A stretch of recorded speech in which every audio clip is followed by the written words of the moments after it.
Hello, and welcome to the inaugural conversation for Get It in Your Ears. Today, I've asked my bestie, my other half, my biggest cheerleader to be the first one to speak with me. And he's not just all those things, he's also steeped in the music industry himself, as he is a music manager, managing artists left, right, center, all over the place. And I'd say thank you for being here, but we all know you didn't have a choice. Did not. I did not. I am being held here against my will. Are you ready to party? Let's go.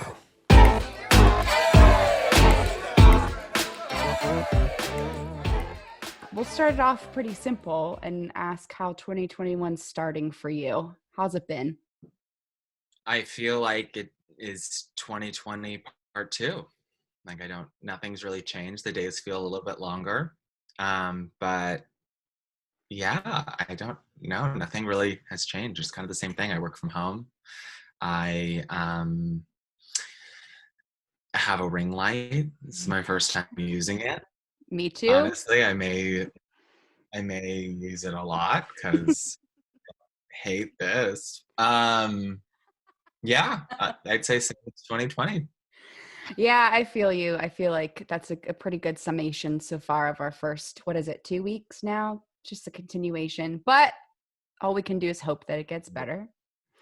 I'd like to just dive in a very basic way and just ask about your relationship to music. When did it start?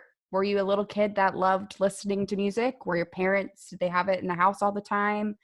What was that music journey like for you? What's my walk with Christ like? Anything but that. I didn't really grow up with music. Like, my parents like music, and I think would reference, shows they had been to growing up or music that they really loved, but I wasn't really raised on a lot of that. I kind of was, as a pastor's kid, raised on a lot of like Christian radio and like CCM, which for anyone who doesn't know is like contemporary Christian music. And so a lot of, I remember getting a Jump 5 CD for the first time. And I remember when Barlow Girl first came out, and I remember going to a Super Chick concert. And so that, there's part of me that feels, I think when a lot of people grew up and they're like, oh my God, my parents raised me on like Fleetwood Mac finals. And I'm like, I didn't know who Fleetwood Mac was. Like I remember like my dad liked Heart. So Heart was something I kind of was familiar with at a young age. And my mom loved Barry Manilow and like Neil Young. And so there wasn't a lot of like real connection to that until I would say like my music journey started in a subway the night of, I should have looked it up before I got on, but the night of the Grammys that Beyonce was nominated for Song of the Year or Record of the Year or Song of the Year, I forget, for Irreplaceable. And it came on in that subway, and I don't think I'd even heard it really until that point. Like I wasn't familiar with really any of Beyonce's stuff. And which is so weird to say now, because that would have been, I'm probably like 13 or 14 at this point. And Irreplaceable came on, and I don't know if like that found the gay gene in my body and watered it or what, but that is where my journey started. I remember watching the Grammys that night, and I remember when I Am Sasha Fierce came out, I had to like try and talk my parents into letting me download. It's so sad if we like look at dates and realize like I wasn't that young at this point. Like I wasn't like a child. Like I was like most kids had cell phones, and I was like, Mom and Dad, please, the I Am Beyonce part isn't sexy. It has like ballads. Like, please let me listen to that. And I somehow talked my parents into letting me get the Dreamgirls soundtrack. Like they wouldn't let me like see the movie, but I knew every breath Jennifer Hudson took on the soundtrack. And so it just kind of like awakened time in my life. I think that was the time of iTunes. And I remember like, iTunes gift cards were like gold to me, the amount of money I spent on iTunes. I remember one Christmas I got money for iTunes and I bought Mary J. Blige's Growing Pains album and the Wicked soundtrack. Like A truly, combo.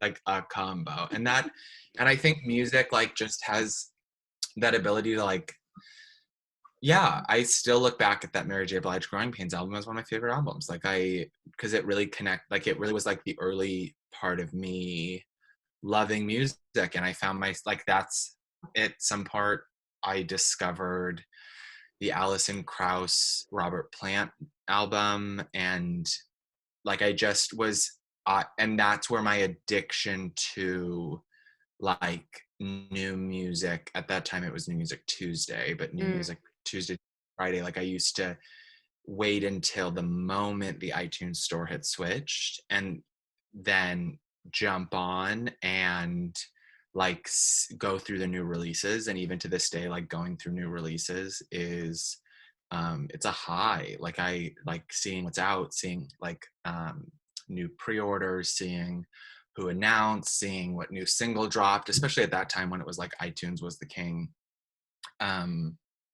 It became like my drug. And then I got into Grammy nominations and started studying those and obsessing over all that. And it just kind of grew this like deep love for music and for the industry. And that kind of all came to fruition my senior year of college when I planned concerts on campus at college, a job that you also held. And I think that's where I first was like, wait, this love I have for music and this like truly like driving force in my life that I really, really love, I there's a way I could do this as a job. And like, I don't know exactly what that looks like. And from there, my senior year of college, it just kind of became like meeting people and putting together, kind of like observing people I had worked with and seeing that and kind of putting together through different conversations, realize that I think like, even without knowing a lot, I kind of was like, I think management is where I want to be and what I want to be doing. And it took a little bit to get in, but ended up getting an internship. And Here you are. Yeah. You covered a lot of ground there. I truly talked so much. But I like, loved it. No, I related to so much of that journey, which is probably why we're friends, from literally not like Britney Spears and Backstreet Boys and all that was like foreign to me. It was not accessible to me. Zoe girl, like it. Oh my gosh. So, I think it's so funny to look back and be like, and I'm bummed about it in a lot of ways, because I think that there's a lot of like nostalgia that I think I can say we missed out on, and a lot of ways in which I'm like, I look back on that time and think like, oh, when everyone like Britney Spears, like all those obsessions, and I'm like, I get it now because I consume pop culture and music in a way in which I'm able to kind of like understand that time, but I can't understand it in the way that I could have understood it.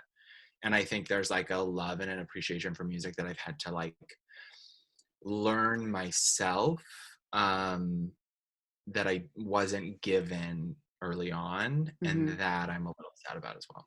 Yeah, I hear you. My late blooming when it came to music manifested itself in being a 17-year-old senior in high school whose walls were plastered with Jonas Brothers posters. So it all hit us in different ways. I went to the Jonas Brothers tour when Jordin Sparks opened, and I was excited. And when she came, did you go to that tour? I don't know if I went to the one where Jordin opened up. Like trampolines, like jumping around, but then halfway through their set, it went dark. And if you were a Sparks fan, you might have noticed that in her opening set, she didn't sing Battlefield. And then she came out of nowhere in the middle of there to that and sang Battlefield. Like, I don't know who planned that or whose idea it was, but it was their fault. I love that. That's incredible. So you kind of gave us a look into the full-on journey or your journey with music. And I guess as you've grown in your appreciation for it, and as you've navigated all sorts of aspects of life, has it been something you retreat to? Like, if it has, when did you start retreating to music or seeing music as a way to like soothe yourself or be an escape, I guess? If I could only have one, as much as I love TV and movies, and if I could only have one form of entertainment for the rest of my life, I would choose music in a heartbeat. Mm. Because it just, I can't even describe it. Like, I think nothing gets me going like a really great pop hook or like a really well produced song, or like, I love listening to music when I drive, or when I lived in New York, I walked a lot, and I remember if I went to bed on a Thursday night when the new music came out and there was like a really, really great song, I remember being like so excited to be walking the next day or to get on the train the next day and listen to that song over. Like, I could see myself doing it. I was like, I'm so excited because this song has something, and so I think probably from the moment of discovering, you know, what real music is, I think it probably became a time for me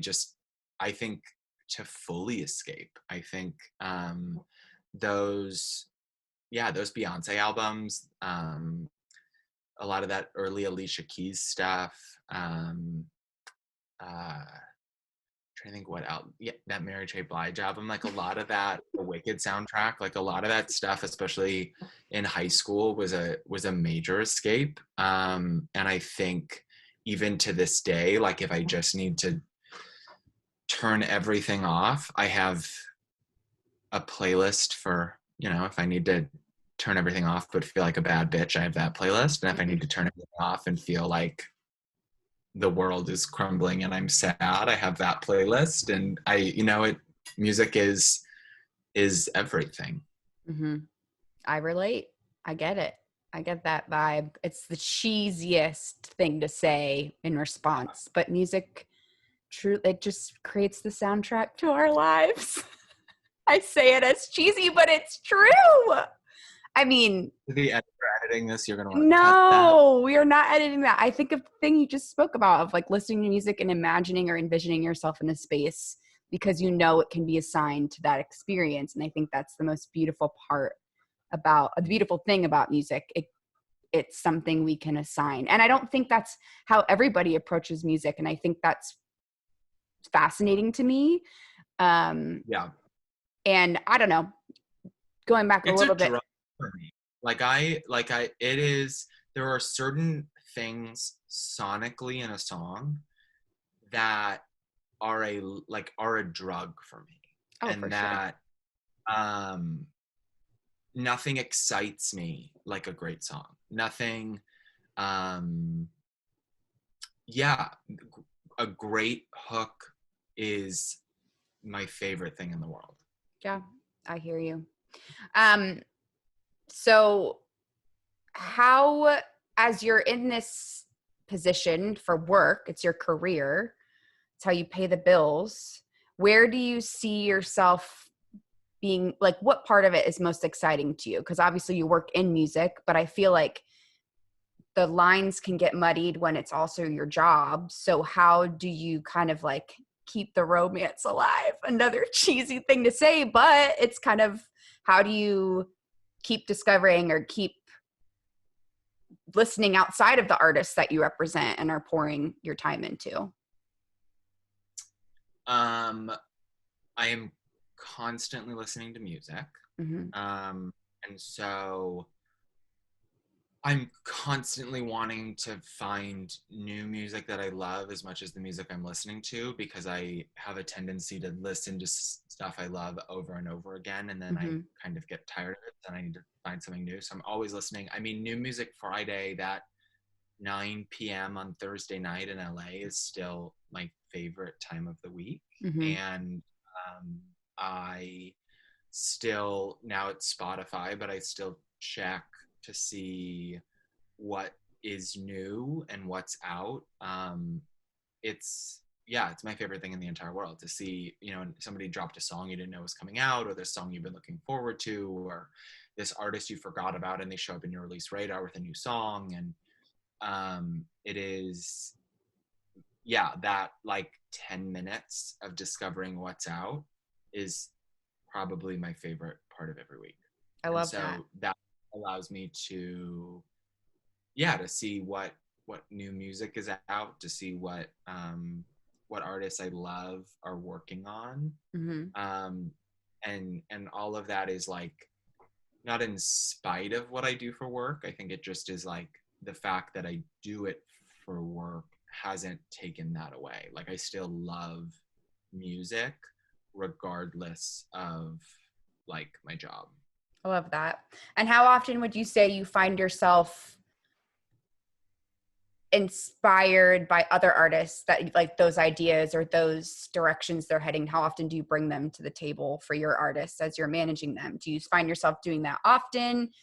Do you, explain that process?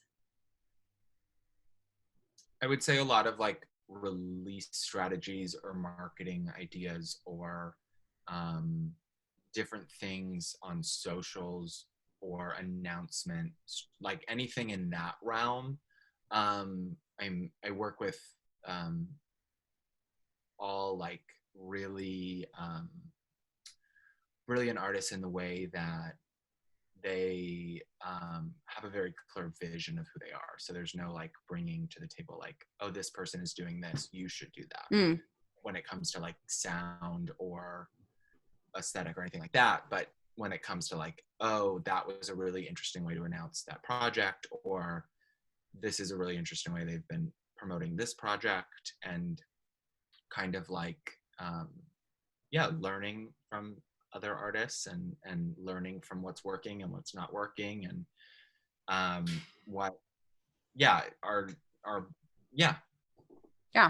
So switching gears a little bit as we start to wrap up, you mentioned this moment when the lights went black and Jordin Sparks appeared amongst the Jonas Brothers. I can't imagine that's going to be your answer to this question, but I don't know.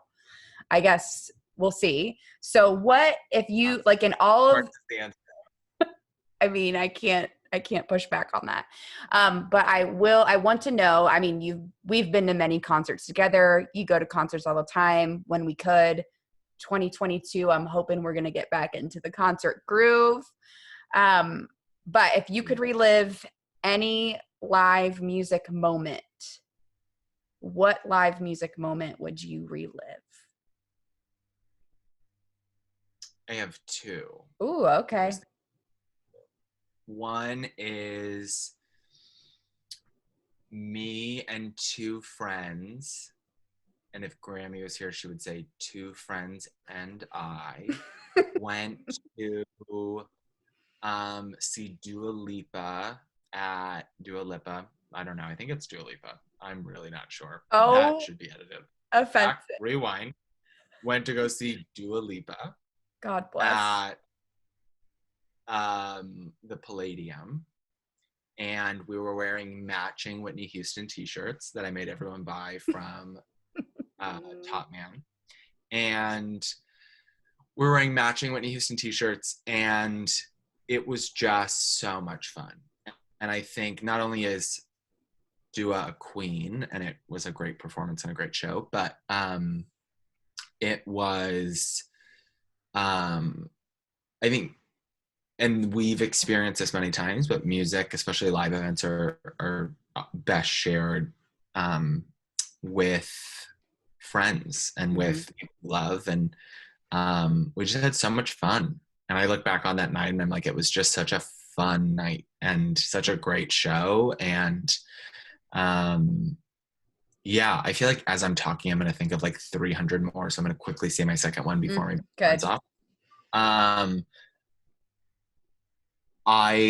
Kesha played this small event at HBO, and it was like a guitar pool, or like a round. I'm saying all of that wrong. And where they you tell the story of a song and then sing a song, and then the next person goes, and you're just like going around. And she did, it was just her and a guitar player, and she did Below. And I think about that performance a lot. It was, I've never heard her do it like that again. But it was one of the most brilliant vocal performances I've ever heard. And I don't even fully remember like the performance itself, because I have a terrible memory. I just remember being awestruck at such raw talent. I will go to my grave, and that will be one of the greatest live performances I saw. Incredible. And for anybody who doesn't know, Mark has had the privilege of working behind the scenes on Kesha as a music manager. So that's pretty freaking dope. And so awesome that you were able to experience that as a part of your job. I imagine that was an event that you were at for work. I think I was like an assistant or an intern at that. Incredible. Like I was something bottom of the totem pole and got to go. And I remember it was the first time I'd ever seen her perform. And I remember just being blown away. Incredible. Yeah. Well, we'll take a moment and reminisce about a concert we've gone to real quick, because you brought up Whitney Houston. We're talking concerts and live music, and it has nothing to do with who we saw, which was Maggie Rogers at the Fonda. Wait, what? I don't know what you were going to talk about. I one time went to a Whitney Houston tribute. Why? I want to say like Katie Agarth, and shout out to Katie. Like, I want to say it was like a pretty random hearing of people, and I want to say Becky. My memory garbage. I just remember it was like a Grammys tribute to Whitney Houston, but it was like really tacky and like really like, it was like, I just remember it was like a Purple Heart was the background. It wasn't good. And I thought maybe for 2 seconds you were there. And no, I was not. Unfortunately, I was not. I was speaking of the post-concert high after watching Maggie Rogers perform, where you... I used on my list too. That was a good show.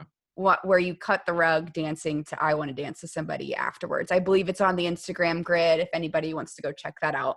And lastly, let's not forget that Mark did indeed drag me to an Idina Menzel concert one time. And yeah, that's all I'll say. That's all I'll say. You were there. We were there. Thank you so much for talking to me and for being my friend. Yeah. Oh my God, I could have gone on forever. I know, we just do quick chats here, quick combos. Did I sound like Moira? I feel like I just kind of tapped into Moira for a moment. But yeah, I am thankful for you, thankful for your friendship and love. I never know my eyes are psycho on this thing, because I usually wear glasses and I never know where to look on a Zoom call, so. Me too, I'm like looking at myself, looking at you. It's fine, all bets are off when we're stuck with Zoom. So before we end here today, what would you like the viewers to get in their ears? Wow, so much. The viewers need to get in their ears everything Shungudzo. Agreed. She's absolutely brilliant, and she just released her new song To Be Me. She is incredible. Austin Ward just put out his new single, and I almost just called it the wrong name. Just put out Another Day in the Neighborhood with Arlisa, and that is incredible. Austin is magic. Arlisa on that song, she's great. Also, she's about to drop her new EP, The Lovers. Brilliant. her voice. I mean, come on. It's so good. If you're not familiar with Rabel, get on it. Like, jump on. And That's get all that. it's a pretty good chunk or pretty good list of things to add to the to-do list or add to the queue. I will for sure be plugging all of those artists on Get It In Your Ears because it is true. All of them are magic, and it's so fun to know that you are involved in all of their lives and projects. So that being said, you're the best. Conversation number 1 in the books. In the books. And I look forward to anybody and everybody tuning back in when we are on to conversation number 2, which will be with my dear friend, Jillian Stanwyck. She works for Universal Music Group, and she works behind the scenes to get those festivals up and running when festivals are up and running. God bless so, her. Truly. So stay tuned for that conversation. But until then, you've got a lot of homework to do. Get some stuff in your ears. You're doing an outro. I'm so sorry. Yeah, you're ruining the outro, but it's okay. You're forgiven. Get it in your ears, all of it.